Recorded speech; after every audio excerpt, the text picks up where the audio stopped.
가상자산이 기초통화를 대체할 수 있느냐 뭐 이런 거에 대한 이제 이슈가 상당히 있긴 하지만 현재로서는 좀 약간 어렵지 않을까.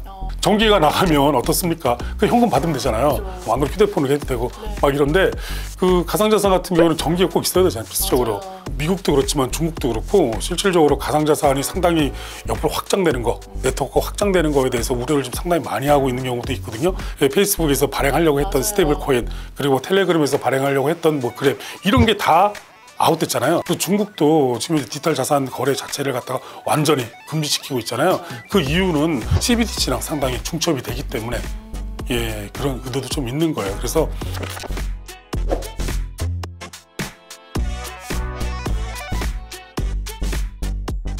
다시금 가격이 상승하는 가상자산, 그 가상자산은 정말로 돈을 대체하고 또 은행은 과연 사라질까요?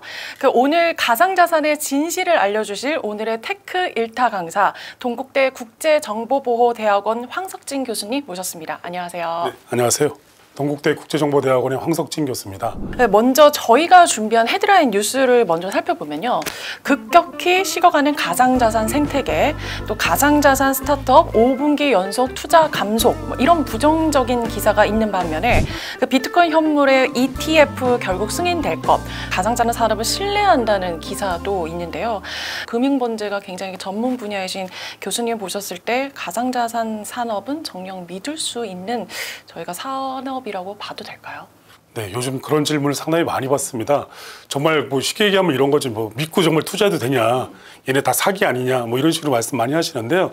이게 이제 근간에 이제 일련의 여러 가지 상황을 이렇게 쭉 보면 작년에 이제 누나 테라 사태 이후에 급격하게 시장이 상당히 많이 얼어붙었어요. 그러다 보니까 사람들은 시장 자체에 대해서 어떤 신뢰를 보내는 것이 아니라 그냥 한 번에 큰 일확천금을 얻고 떠나자 뭐 이런 생각을 많이 갖고 있고, 특히 뭐 아니면 도다 뭐 이런 생각을 상당히 많이 갖고 계신 것 같아요. 근데 종합적으로 말씀드리면 가상자산 이제 신뢰할 수 있는 이런 시장이 이제 형성이 될 것이고요. 지금은 이제 그런 그 신뢰성을 회복해 가는 단계 중에 하나다. 이렇게 좀 보시면 될 것 같아요. 2009년도에 이제 가상자산이 처음 이제 채굴되고 난 다음에 지금까지 약 올해까지 한 14년 정도 이렇게 됐지 않습니까? 맨 처음에 가격도 없었어요. 빵원에 거의 주다시피 하고 뭐 이렇게 거래가 되다가 가장 많이 이제 올라간 것이 2017년도에 한 2,500만 원, 그다음에 2021년도에 8,000 얼마까지 이렇게 막 올라갔잖아요. 그러다 보니까 또 이 투자 열풍, 뭐 말은 투자 열풍인데 실제로 투기 세력이 엄청나게 들어가지고 버블이 상당히 있었죠. 근데 그렇게 많이 올라갔어도 지금 보면 비트코인 가격이 뭐 4천만 원대에서 형성이 계속 되고 있잖아요. 우리가 생각하는 것 같으면 아예 확 떨어져가지고 진짜 바닥을 더 내려가야 되지 않나 이렇게 생각할 수 있는데 그만큼 그 지지 기반이 좀 단단해졌다. 이렇게 보기 때문에 향후에 봐서는 어떤 신뢰성이 가장 그 뒷받침해주는 이런 시장이 좀 형성되지 않을까 이렇게 생각이 됩니다. 그렇다면 이 가상자산의 내재적 가치는 좀 어디에 있다고 보세요? 이 내재적인 가치를 얘기할 때마다 상당히 좀 어려워요. 왜냐하면 몇 년 전만 하더라도 그 이제 뭐 높으신 분께서 가상자산에 대한 내재적인 가치는 아무것도 없다. 그리고 누구도 이 가상자산에 대해서 담보해줄 수 없기 때문에 실질적으로 투자하는 것은 상당히 그 바람직하지 않다 이런 식으로 말씀하신 적이 있으셨어요. 불과 몇 년 전에 다 기억하실 거예요. 그 내재적인 가치를 실질적으로 따질 수는 없겠죠. 직접 보이지도 않으니까. 이 주식 같으면 어떤 기업의 가치라든가 아니면 뭐 그 사람이 그 기업이 갖고 있는 자산이라든가 그리고 어떤 그 기업의 어떤 매출액이라든가 뭐 이런 부분을 가지고 실질적으로 내재적인 가치가 있다 없다 뭐 이렇게 얘기할 수 있지만, 근데 가상자산은 이제 보이지도 않고 심지어는 뭐 발행자가 없는 것도 있잖아요. 있는 것들 중에서도 상당히 문제가 많이 되는 것도 있고, 내재적인 가치가 있다 없다 딱 이렇게 물어보신다 그러면 저는 내재적인 가치가 있다고 생각이 됩니다. 이제 그 이유는 뭐냐면 이 어떤 네트워크의 확장성이라든가 그리고 이제 그 참여자의 충성도, 즉 다시 말해 수요가 있으면 실질적으로 내재적인 가치는 묵시적으로 무형의 자산이 형성이 되고 있다 이렇게 볼 수가 있는 것이죠. 아무래도 어떤 수요와 공급에 의해서 뭐 계속 어떤 시장이 형성이 되고 있고, 그리고 서로의 약속에 의해서 그 실질적으로 내재적인 가치를 좀 찾아야 되지 않을까 네, 이렇게 보고 있습니다. 그렇다면 이번엔 좀 가상자산 생태계에 대해서 좀 다뤄볼까 하는데, 이 생태계라는 단어를 쓰는 것 자체를 좀 생소하게 생각하시는 분들이 네. 많아요. 가상자산 생태계에 대해서 그러면 좀 알기 쉽게 설명을 부탁드릴게요. 네. 가끔 강의하다 보면 이제 이런 거죠. 중학생이나 고등학생들한테 블록체인이 뭔지를 갖다 알려줘야 될 때가 좀 있어요. 그죠. 이 전혀 이쪽 컴퓨터를 잘 모르시는 분들한테 가서 가상자산을 얘기하면 아무리 얘기를 해도 이게 뭐예요? 그죠. 처음에는 이렇게 또 이렇게 너무 얘기하시는 분이 어려워요. 상당히 많이 있죠. 근데 이렇게 보시면 돼요.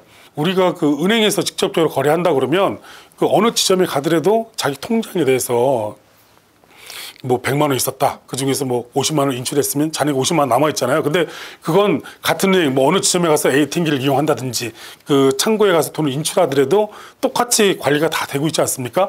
이게 개인이 왔다 갔다 하는 거래가 아니라 중앙 서버로 갔다 오는 실질적으로 이런 거래잖아요. 그런데 이 가상자산이라는 것은 어떻게 보니까 이제 중앙 서버는 없어요. 그 탈중앙화 돼가지고 특히 이제 법정화폐랑 비교를 좀 많이 하죠. 우리가 화폐를 얘기하면 이제 법정화폐냐, 뭐 전자화폐냐, 뭐 이렇게 얘기하는데 우리도 보니까 가상화폐, 맨 처음 이제 가상화폐, 가상통화 뭐 이런 얘기를 많이 했잖아요. 그러다 보니까 야 그럼 가상자산의 생태계는 뭐지?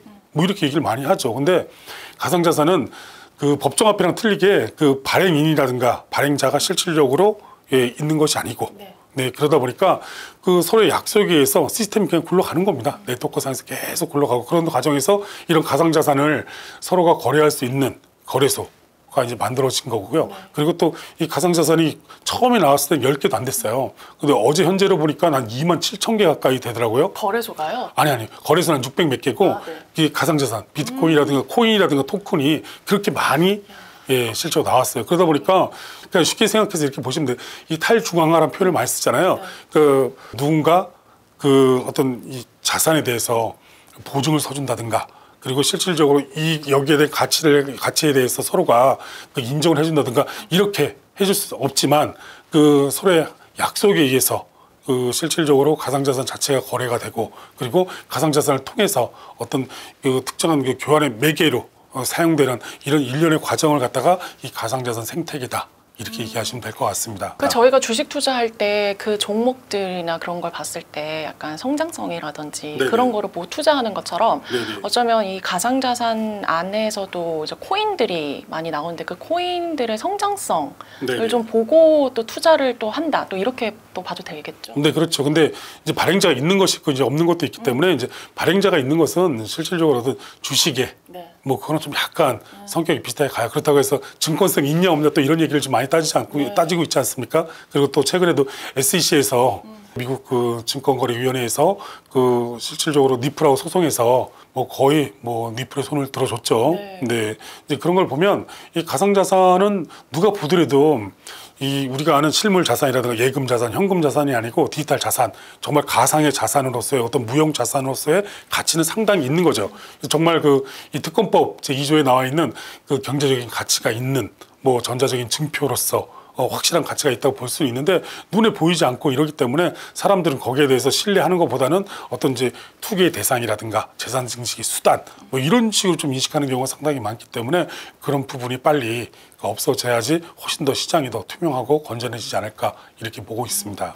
또 지금 요즘도 좀 많이 관심을 가지고 있으신 게 그 비트코인 그 가상자산의 대표격이라 불리는 우리 비트코인이 달러를 좀 대체할 것인가에 대한 관심도 많은 것 같아요. 교수님이 보셨을 때 이 비트코인이 결국 이 달러를 대체할까요?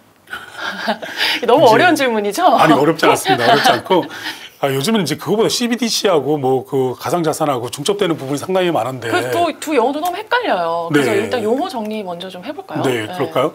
일단 CBDC는 이제 이 CBDC 말 그대로 그 은행에서 발행한 디지털 커런시라고 이렇게 보시면 돼요.